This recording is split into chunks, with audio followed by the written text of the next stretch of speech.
ఎప్పటికప్పుడు నిజమైన వార్తలు అందించే ప్రజా న్యూస్ నెట్వర్క్ కి స్వాగతం. నమస్కారం, మీరు చూస్తున్నది ప్రజా న్యూస్ నెట్వర్క్. అనకాపల్లి జిల్లా పాయకరావుపేటలో భారతీయ జనతా పార్టీ ఆధ్వర్యంలో విస్తృత స్థాయి కార్యకర్తల సమావేశం ఘనంగా జరిగింది. ఈ సందర్భంగా బీజేపీ స్తూపాన్ని రాష్ట్ర బీజేపీ యువ మోర్చా అధ్యక్షుడు వై సునీల్ రెడ్డి ఆవిష్కరించారు. సబ్ స్టేషన్ నుంచి పిఎల్పురం సమావేశ ప్రాంగణం వరకు భారీ ర్యాలీ నిర్వహించగా పార్టీ జెండాలు నినాదాలతో కార్యకర్తలు పెద్ద సంఖ్యలో పాల్గొన్నారు. సమావేశంలో మాట్లాడిన వై సునీల్ రెడ్డి మాట్లాడుతూ కేంద్రంలోని బీజేపీ ప్రభుత్వం గత 12 సంవత్సరాల్లో బడుగు బలహీన వర్గాల సంక్షేమానికి అనేక అభివృద్ధి కార్యక్రమాలు అమలు చేసిందన్నారు. నిరుద్యోగ యువతకు ఉపాధి, ఉద్యోగ అవకాశాల కల్పనతో పాటు గ్రామీణ అభివృద్ధి, డిజిటల్ సేవల విస్తరణ, మౌలిక సదుపాయాల అభివృద్ధికి కేంద్ర ప్రభుత్వం ప్రాధాన్యం ఇచ్చిందని తెలిపారు. అలాగే ఆంధ్రప్రదేశ్లో కూటమి ప్రభుత్వం ఏర్పడిన తర్వాత రాష్ట్రం అభివృద్ధి దిశగా అడుగులు వేస్తోందని పేర్కొన్నారు. గత ప్రభుత్వ హయాంలో డ్రగ్స్, గంజాయి వంటి సమస్యలు పెరిగాయని విమర్శిస్తూ ప్రస్తుతం డిఎస్సి నోటిఫికేషన్, పోలీస్ నియామకాలు, యువతకు అవకాశాల కల్పనపై ప్రభుత్వం దృష్టి సారించిందని తెలిపారు. బీజేపీ ప్రభుత్వం అమలు చేస్తున్న సంక్షేమ పథకాలు, అభివృద్ధి కార్యక్రమాలను ప్రజలకు, ముఖ్యంగా యువతకు చేరవేయడమే ఈ కార్యకర్తల సమావేశ ప్రధాన ఉద్దేశమని వై సునీల్ రెడ్డి స్పష్టం చేశారు.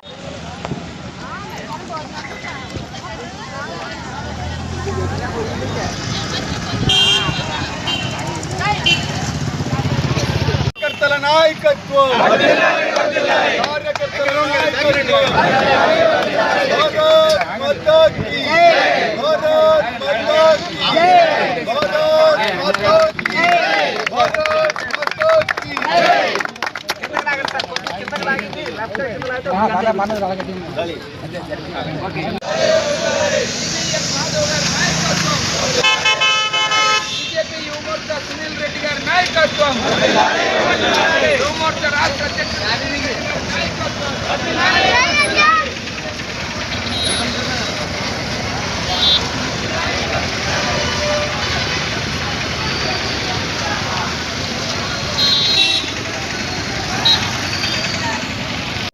మాతరం వందే మాతరం, మాతరం మాతరం వందే మాతరం, భారత్ మాతా కీ జై. నరేంద్ర మోడీ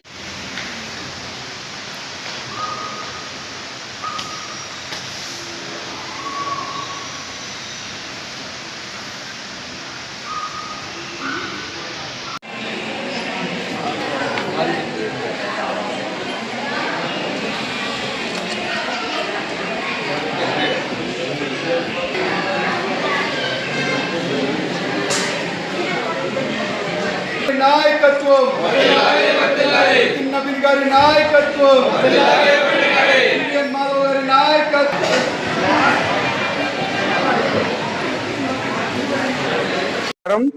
ఈరోజు యువమోర్చా రాష్ట్ర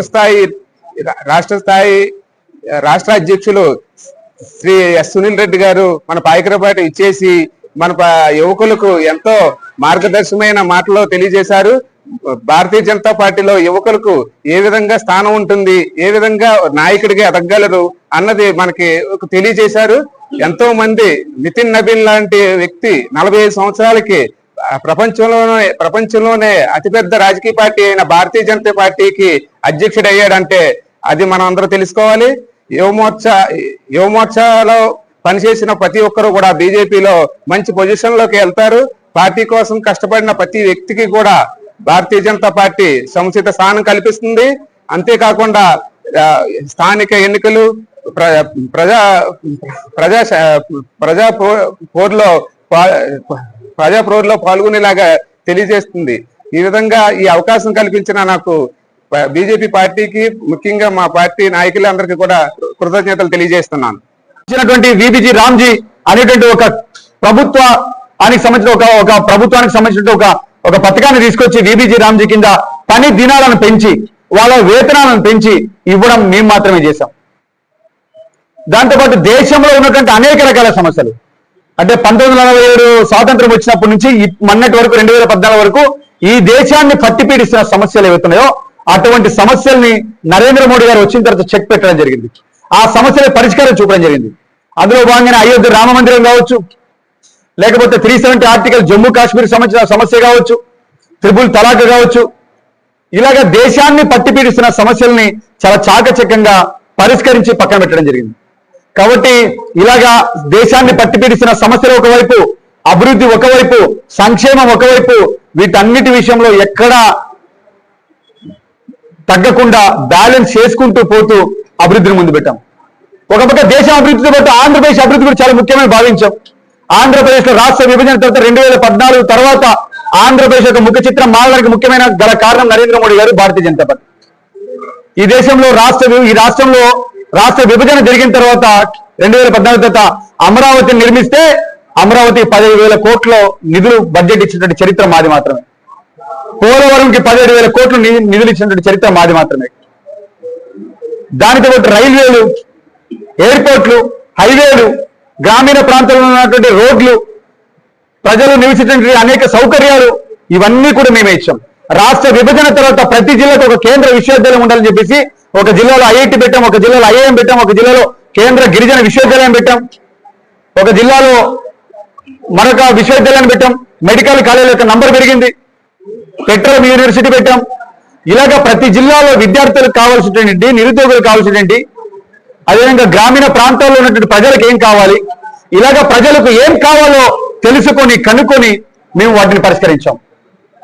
12 లక్షలకు పైగా ఈ దేశంలో 2014 అధికారంలోకి వచ్చిన తర్వాత 12 లక్షలకు పైగా ఉద్యోగాలు మేము కల్పించాం. కేంద్ర ప్రభుత్వం ఆధీనంలో ఉన్న సంస్థలు ఏవైతుంటాయో, రైల్వే సంస్థ, ఎయిర్పోర్ట్ సంస్థ, పోస్టల్ సంస్థ, టెలికాం సంస్థ, ఇటువంటి సంస్థల్లో ఇప్పటిదాకా ఆర్మీకి సంబంధించిన సంస్థ ఇప్పటిదాకా 12 లక్షల పైగా ఉద్యోగాలు మేము ఇచ్చాం. 2019 నుంచి 24 వరకు ఈ రాష్ట్రంలో అరాచక పాలన సాగింది. వైసీపీ అధికారంలో ఉన్నప్పుడు ఈ రాష్ట్రంలో ఉన్న యువకులను గాదిపోదేసింది. ఈ రాష్ట్రంలో నిరుద్యోగులు పట్టించుకోలేదు. ఈ రాష్ట్రంలో 2019 నుంచి 24 వరకు చేసింది. ప్యాకాట క్లబ్బులకు పర్మిషన్లు ఇచ్చింది. కానీ మేము వచ్చాక ఈ రాష్ట్రంలో ఉన్నటువంటి యువకుల్ని వాళ్ళు గుట్కా గంజాయి ఇస్తే మేము గూగుల్ సంస్థను తెచ్చాం వైజాగ్ కేంద్రంగా. వాళ్ళు ప్యాకాట క్లబ్బులకు పర్మిషన్లు ఇస్తే మేము పోలీస్ రిక్రూట్మెంట్లు ఇచ్చాం. వాళ్ళు డ్రగ్స్ ఇస్తే మేము డిఎస్ ఇచ్చాం. కాబట్టి గత ప్రభుత్వానికి ఈ ప్రభుత్వానికి చాలా స్పష్టమైన తేడా. ఈ 2 సంవత్సరాల్లో అనేక రకాల కేంద్ర ప్రభుత్వం బడ్జెట్ ఇచ్చి అనేక రకాల కేంద్ర ప్రభుత్వ పథకాలు ఈ రాష్ట్రంలో ఇంప్లిమెంట్ అయ్యాయి. ఈ రాష్ట్రంలో నిధులు ఇచ్చాం, డెవలప్మెంట్ చేశాం. వీటన్నిటినీ ప్రజల దృష్టికి, యువకుల దృష్టికి తీసుకెళ్తాం. రాబోయే స్థానిక ఎన్నికల్లో యువకులు నిలబెడతాం. అనేక రకాలుగా ఉన్నటువంటి స్థానికగా ఉన్నటువంటి వారసత్వ రాజకీయ పార్టీలో యువకులు జాయిన్ అయితే వాళ్ళు ఫాలోవర్స్ గా మిగిలిపోతారు. భారతీయ జనతా పార్టీలో జాయిన్ అయితే లీడర్లుగా తయారవుతారు అనేటువంటి నినాదాన్ని మేము తీసుకెళ్తున్నాం. గత ప్రభుత్వానికి ఈ ప్రభుత్వానికి చాలా స్పష్టంగా తెలియజేస్తున్నాం. నరేంద్ర మోడీ గారు ఈ దేశంలో, ఈ రాష్ట్రంలో అనేక ప్రభుత్వ